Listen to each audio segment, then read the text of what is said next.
अरे आनंद उसी अवसर में है यदि अंदर के अंतर पट खोलो और एक बार सब श्रोता मिल करके श्री रामचंद्र की जय बोलो। तो आइए भैया, सभी भक्त बड़े ही प्रेम के साथ में है परमात्मा का नाम बोलते हैं। देखो ये भक्त क्या कह रहा है, गीत के माध्यम से आप लोग सुनाएंगे और देखो भैया ताली बजाते जाएंगे और परमात्मा का भजन करते जाएंगे। हे प्रभु, कि मनुआ धीरज धारू। जय हो प्रभु। कि मनुआ धीरज धार प्रभु चरणों में चलिए।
हर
चलिए प्रभु चरणों में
चलिए सच्चे दरबार की जय हो। तो परीक्षित महोदय, ये बताओ तुमने रात्रि की बेला में कथा कहां तक सुनी?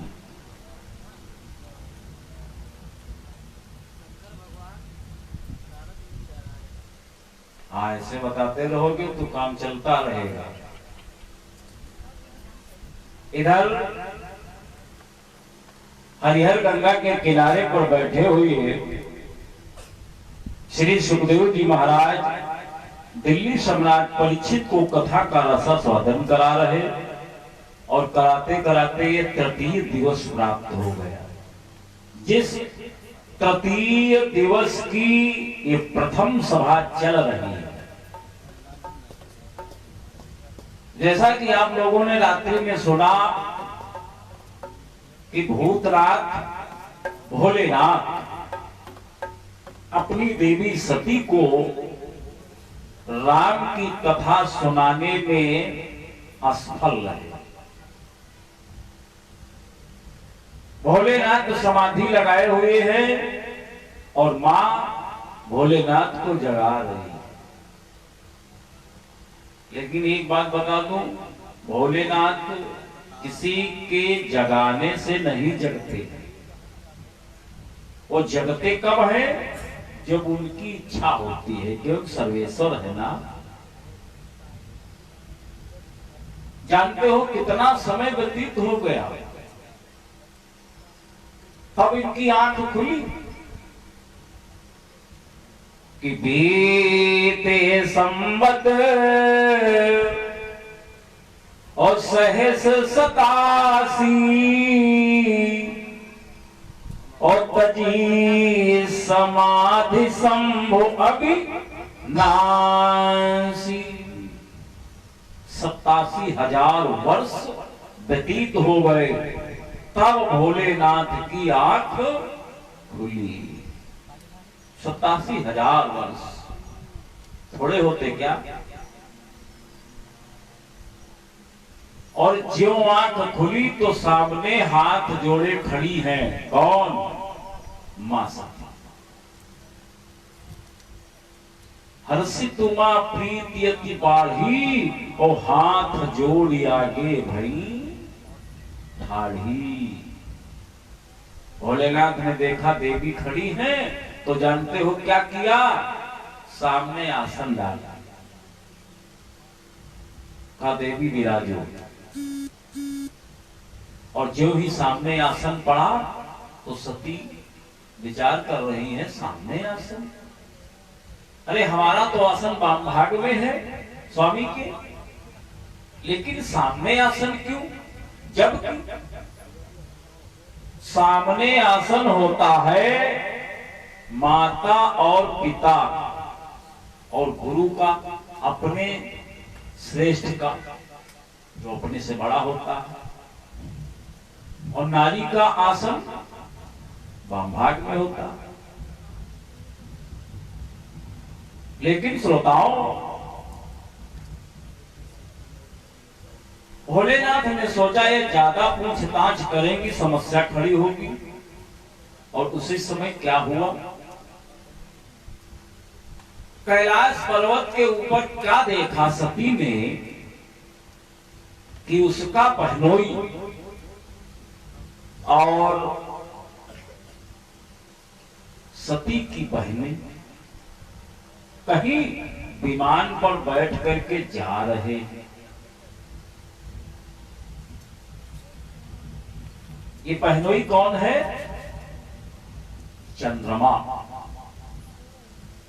ये भूतनाथ भोले बाबा का रिश्ते में कौन था? भूतनाथ भोले का ये कौन था भैया? साढ़ू था। और एक बात बता दूं, पहले के पीरियड में ये सढ़ुआ वाला नाथ चलता नहीं था, और आजकल के पीरियड में सढ़ुआ नाथ नहीं चलाओगे तो धर्म पत्नी से तुम्हारी भैया पटरी नहीं खाएगी, रोड लड़ाई होगी। लेकिन भोलेनाथ की पटरी जो है सढ़ुआ नाथ वाला नहीं चलाते थे, नहीं खाती।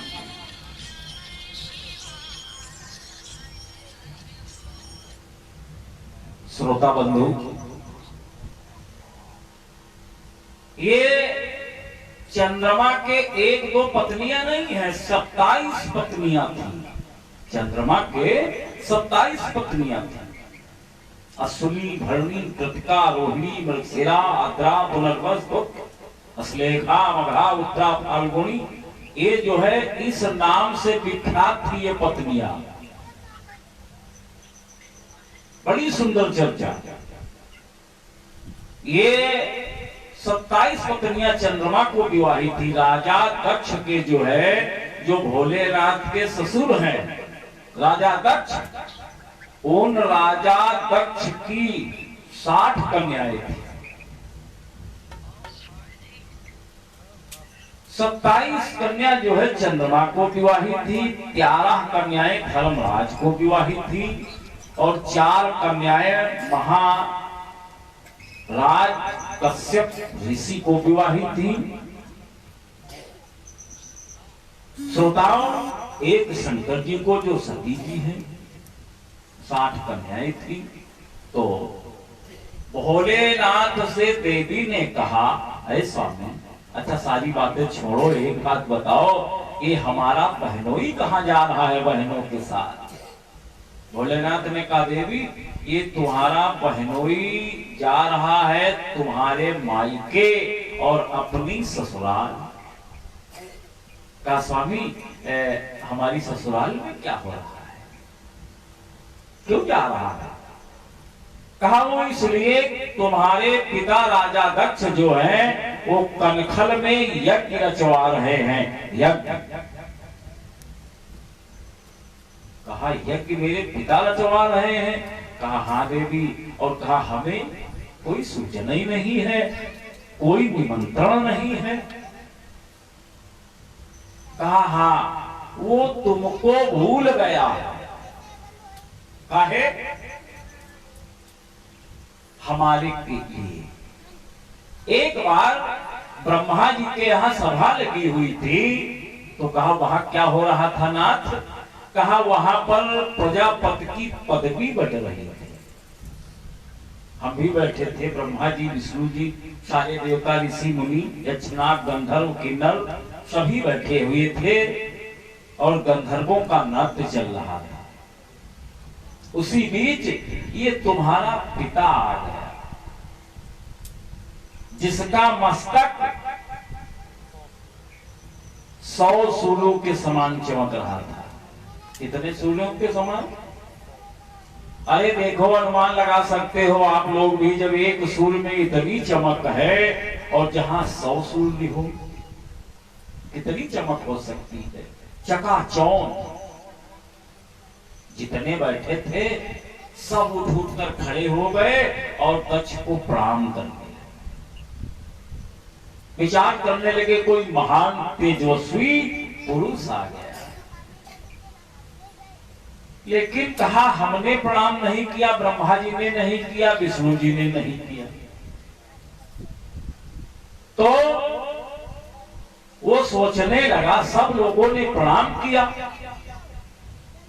ब्रह्मा जी ने प्रणाम नहीं किया, तो क्या हुआ? वो सृष्टि के रचयिता और विष्णु जी ने प्रणाम नहीं किया तो वो सृष्टि के पालन करता है। लेकिन हमारे लिए कहा ये उठकर क्यों नहीं प्रणाम किए?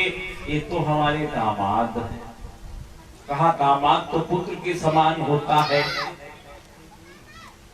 बस इसी से वो नाराज हो गया। अब शब्दों से मेरा सम्मान करने लगा। लेकिन भोलेनाथ कुछ न बोले। बोला कौन? भोलेनाथ का वाहन नंदी। ये नंदी जो है सिलाध देव के पुत्र है। नंदी वाहन है ना, या यो समझ लीजिए भूतनाथ भोलेनाथ का नंदी है असिस्टेंट। उसको जो है बहुत खराब लगा। उसने उसी समय राजा दक्ष को श्राप दे दिया। कहा है मूर्ख राजा, तूने मेरे स्वामी का अपमान किया है, बकरे की तरह बड़बड़ा रहा है, जा तू बकरा हो जा। जब ऐसा श्राप मिल गया तो वो क्षमा याचना करने लगा। तो बड़े मुश्किल में भोलेनाथ कह दिया जाओ ठीक है तुम सदैव बकरा नहीं बनोगे, लेकिन समय आने पर तुम्हारे सर बकरे का जरूर लगाया जाएगा। कहा देवी बस इसी बात से लेकर आज तक हमारी पटरी नहीं खा रही है तुम्हारे पिता से। लेकिन देवी ने जानते हो क्या कहा प्रभु? अरे आपकी पटरी नहीं खा रही है तो क्या हुआ? अरे मेरे मायके का मामला है, मेरे पिता के यहाँ का मामला है, मैं जरूर जाऊंगा। भोलेनाथ ने कहा देवी बिना निमंत्रण नहीं जाना चाहिए, कहीं भी हो बिना निमंत्रण नहीं जाना चाहिए। लेकिन जानते हो सती क्या कहती है? स्वामी अरे मेरे बाबुल के घर उत्सव में तो जाऊंगी, अरे पिता घर जाके यज्ञ रचा के और फिर मैं वापस आऊंगी, मेरे बाबुल के घर उत्सव में तो जाऊंगी। प्रसाद ले लो और अपना नाम बता दो। भगवान राम की कृपा से, भगवान राम के आशीर्वाद से। और आइए भैया, भगवान राम की कृपा से प्रभु के चरणों में सादर 51 पुष्पमुद्रिकाएं समर्पित हो रही हैं। परमात्मा इनकी सारी मनोकामनाओं को सदैव पूरा करें, इनका जीवन मंगलमय हो और हमारी तरफ से इनको शुभ आशीर्वाद। भोलेनाथ ने कहा वहां न जाओ, और ऐसी जगह पर कदापि नहीं जाना चाहिए जहां पर सारे अपने विरोधी ही विरोधी होते हैं, वहां नहीं जाना चाहिए। कि तदपि विरोध माने जहां कोई, कहा वहां गए कल्याण न होई। और हे देवी परेशान न हो, मत जाओ। ये कौन सा पाप करने जा रही है? हमने 4 पाप की कथा कल बताई थी, ये 5वां पाप है। किसी कहे सती अरे बिरझायो ना, अरे गुस्सायो ना, लेकिन बिना न्यूते मई के जायो ना।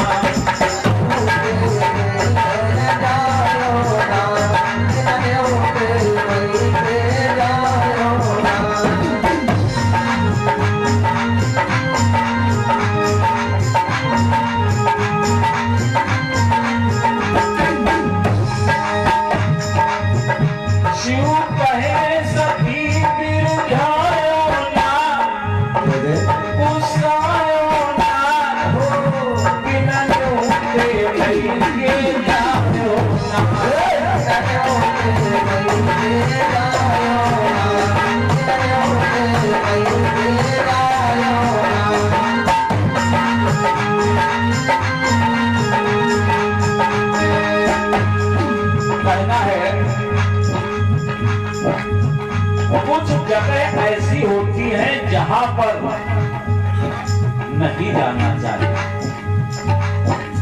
जिस जगह पे गुरु का मान न हो,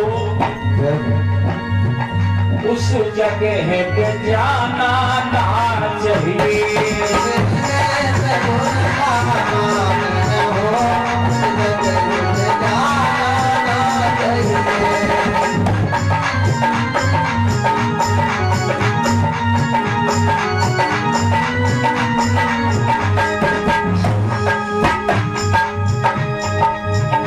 जिस जगह पे गुरु का मान हो, उस जगह पे जाना ना चाहिए। जिस जगह पे हरि का ध्यान न हो,